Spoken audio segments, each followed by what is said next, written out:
काय वेळा लोक ना खरंच कसे असतात. काय ग मम्मी, काय झालं? अगं काय नाही, ते परशा नाही का, परशाचं काय? त्याच्या मामाने पोरगी बघितली. मग काय झालं त्याचं? ते मला नाही माहिती, पण त्यांचे वाद चालले. मी आले निघून. कुठं चालली तू? मी चालले दुकानात. लवकर ये, दे चावी इकडं. लवकर ये बर का. हा.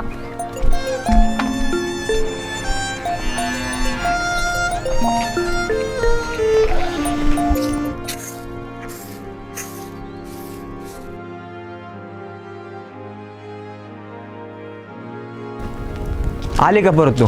अगं तुला एकदा सांगितलेलं कळत नाही का ग? मामा आलता वय तुझा? आलता की मागाशी. आधीच त्यांनी लय डोकं खाल्लंय आणि आता परत तू डोकं खायला लागली. लग्नासाठी मुलगी बघितली म्हणलं तुला. हा बघितलं त्यांनी पोरगी, पण त्या लग्नाचं राहिलं बाजूला आणि त्याच्यामध्ये माझ्यामध्ये भलते वादावाद सुरू झाले. म्हणजे लग्नाचं पुढं काही बोलणंच नाही झालं म्हणायचं. झालं तसं, पण मी काय ऐकूनच नाही घेतलं बघ.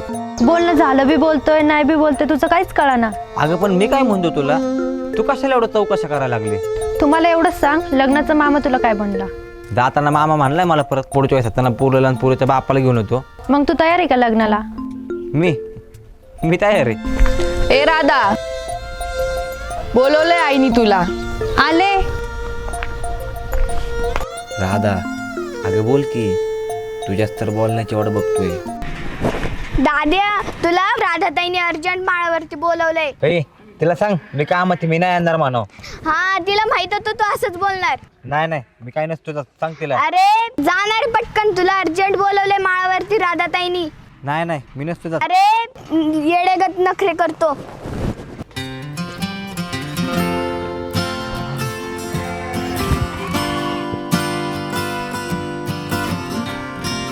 काय ग असं काय काम काढले? ते बी अर्जंट मध्ये. काल धरून डोकं ठिकाणावर नाही, रात्रीच्याला झोप पण येईना, कधी तुला भेटते असं झालंय. आणि मग ह्याच्यामध्ये जगणं मरण्याचा प्रश्न काय? अगं ती बाली म्हणत होती. जगण्या मरण्याचा तर प्रश्न आहे, सगळं तुझ्याच हातात आहे. हे बाई, अगं माझ्या हातामध्ये काय? जरा मला कळलं असं तर बोल की. तुला नाही का माहिती मी तुझ्या अवतीभोवती का फिरते? कारण तुला माझी थोडी काढायची असते ग, म्हणून फिरतोय तू माझ्या अवतीभोवती. नाही रे, एवढा साधा भोळा असशील असं वाटलं नव्हतं. उगं भोळा असण्याचं आव्हान तो काय? उद्याच्याला आहे ना, मी तुला दिसणार नाही. हा इथे निवड फुकट आहे बघ. अगं हा जो ऊस आहे ना, हात तेवढ्या डोक्यामध्ये घालीन बघ. बस तू अशी इथेच, चल चाललो माझे मी.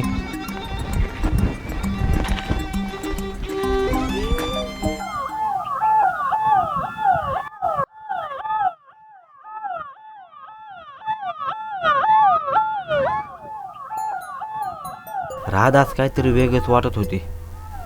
तिचं बोलणं पण वेगळंच होतं. म्हणत होती उद्या मी तुला दिसायचे नाही. खरंच ती स्वतःला बरं वाईट करून घेईल का?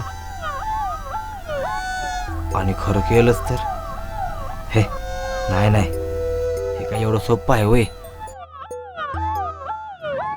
असं तोंड शिवल्यासारखं गप्पच राहणार आहे का काहीतरी बोलणार पण आहे? काय बोलणार? अगं सुचतच काय नाही, तर बोलू तर काय तुला? काय ठरवलंय? अजून तर काहीच ठरवलं नाही बघ. तू नसन ठरवलं, पण माझं ठरलंय. तू ठरवले? तू काय ठरवले? हेच, लग्न केलं तर तुझ्या सोबत करणार, नाहीतर मग उद्या सकाळी मला खांदा द्यायला यायचं. हे काय एवढं सोपं आहे का? सोपंच तर आहे, मरण कुठं अवघड आहे, क्षणाचा खेळ आहे. म्हणजे मी तुला प्रेमामध्ये नाही म्हणतो म्हणून तू मला अशी मारण्याची धमकी देते का? तुला काय वाटतं ते सांग, मी म्हणते म्हणून हा नको म्हणून. माझं सांगू का? माझं मी नाही म्हणतोय. मग उद्या सकाळी मला खांदा द्यायला ये. हे वेडा बाई, अगं असं रडत येतोय. अगं जी मुलगी माझ्यासाठी जीव देते तिला मी नाही म्हणायचोय वय, आणि तिला मी नाही मानणार असेल तर माझ्यासारखा खोळा परवा कोणच नाही बघ. मी मरण म्हणून नाही ना विचार बदलला. हे अगं तू जेव्हा माझ्या अवतीभोवती फिरायची ना, तेव्हा मला तुझ्या वागण्यावरनं प्रेम आहे ते दिसायचंच की, आणि मी पण तुझ्या प्रेमात होतो ग. मग बोलणार कवा होतं? आता केव्हा बोलणार, काय बोलणार ते माहित नव्हतं बघ. पण कसं आहे ना ग, अहो तुझ्या बापानेच मला कामाला लावले आणि त्याच्याच पुरुष होत माझं प्रेम प्रकरण हे त्याला काय कसं वाटन त्याला. आणि दुसरं म्हणजे काय, तर मी प्रेम का व्यक्त करणार? अगं माझं पण आयुष्य काय असेल चांगलं नाही ग. जेव्हा पैसा पाणी चार केसात येईन तेव्हा सांगता येईल म्हणलं.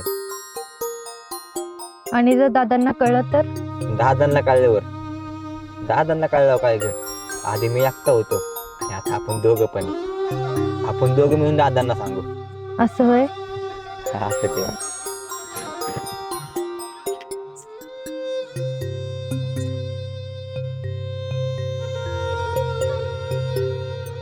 राधे, काय चाललंय तुझं? हो घरी. अर्ष्या, तुझ्या कुणी अपेक्षा नव्हती केली.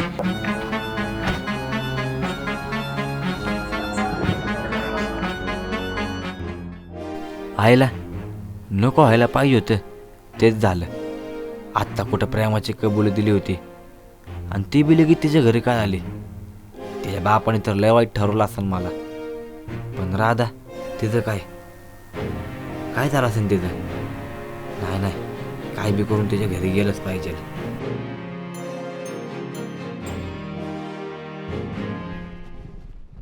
राधा, का रे, तू कशाला आलास इथं? काल मी जे पाहिले ते मी विसरलो ना, तू पण विसरून जा. चल निघ इथून. अहो तुम्ही सगळं चुकीच समजताय, तसं काहीच नाहीये. अरे वा, चोराच्या उलट्या बॉम्बा. म्हणजे आम्ही जे काल पाहिलं ते सगळं चुकीचं आणि तू सांगतोय ते बरोबर होय? आमच्या डोक्यावरच मिर्या वाटायला निघलास का तू? का रे, चांगलं म्हटलं तर तुझ्या पोटात एवढं काळ होय? हा, अहो आई मी चांगलाच आहे, तुम्ही फक्त आत्ता मला चुकीच समजायला लागले. अरे गरीबा घरचा पोर तू, अनाथ आहे म्हणून तुला जीव लावला, वेळोवेळी तुला मदत केली, पाठवून हात फिरवला तुझ्या. तू अशा पद्धतीने आमचे उपकार फेडलेस होय रे? अहो दादा, तुम्हाला खरं सांगू का, माझं राधावरती प्रेम आहे आणि तिच्याबरोबर मी लग्न पण करणार आहे. दादा माझंच नाही हो, तर तिचं बी माझ्यावरती लय प्रेम आहे. राधा, अगं बोल ना तू काहीतरी. अगं शांत काय अशी बोल की तू पण. अगं हा का नाही ते तर सांगतो. तुला लग्न कर म्हटलं तर माझीच पोरगी दिसली वय. निघ इथून आता. आत्तापर्यंत ऐकलं होतं फक्त माणसं बदलतात, पण आता जर समोर बघितलंय खात्री पटली पूर्ण. पण दादा, मी जर चुकीत असतो ना तर इथपर्यंत नसतो आलो बघा. ए, बस झाली तुझी पोपटपंची. अहो, ऐका निघ इथून. तरी. निघ. ऐकतो घ्या.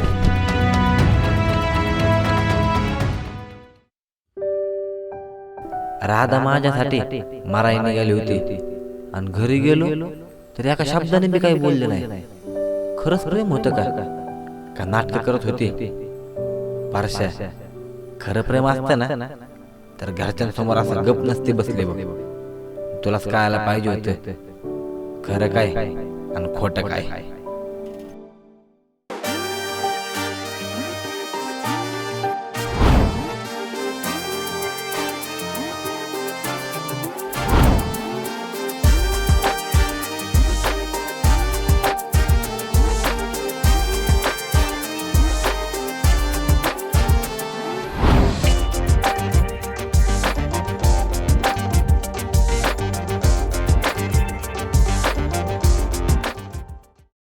राधा, काय झालं ग?